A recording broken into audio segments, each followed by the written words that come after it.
Huwag ako, kasi kung may alam ka tungkol sa akin, mas marami akong alam tungkol sa'yo. Palagay mo may mangyayaring maganda sa'yo. Gulat na gulat ang talent manager at vlogger na si OG Diaz nang sa isang FB post ay pinagmumura siya ng ama ng dati niyang alaga na si Liza Soberano na si Mr. John C. Soberano.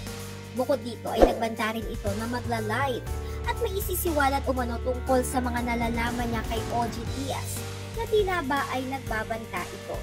Panoorin ang buong detalye. Hintay ko yung pagla-live mo, Daddy Jan. Hintayin mo rin yung aking sagot sa magiging live mo.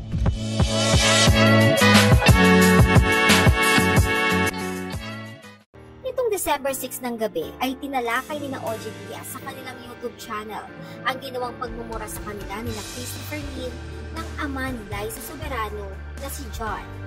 Nakasaad sa FB post nito na burado na ngayon. Christopher Min, PI mo at PI niyong lahat ng nakikialam sa may buhay ng buhay. Lalo na ikaw OG, mabait pa anak ko ganyan magsalita. Bukas may live akong gagawin or sasabihin about you. You all woke up the beast. Ang ipinagtataka umano ni OG ay kung saan nanggagaling ang puot ng ama ni Liza. Ngayong patuloy pa rin naman siyang nakasuporta kay Liza kahit hindi na siya ang manager nito. Katunayan ay all out sila sa pagpopromote ng pelikula ni Liza na Lisa Frankenstein na hindi man lang ipinagpasalamat ng ama ni Liza sa kanila ni minsan. Ipinakita pa ni OG ang ilan sa mga deleted FB post ng ama ni Liza na tila ay lasing o nakainom umano base sa tono ng mga pahayag nito.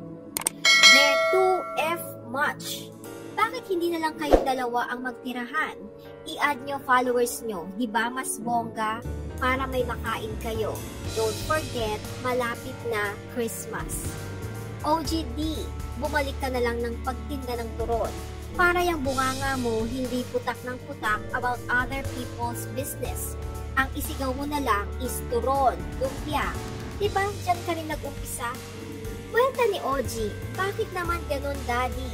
Di ba walang-wala rin naman kayo nung araw? Si Liza lang talaga ang nagtaguyod sa inyo. Ikukwento ko pa ba kung ano yung mga sinapit ni Liza noong araw? Kung ano yung journey ng hardships ni Liza para lang maabot yung pangarap niya? Ikaw tong puro ka reklamo nung araw.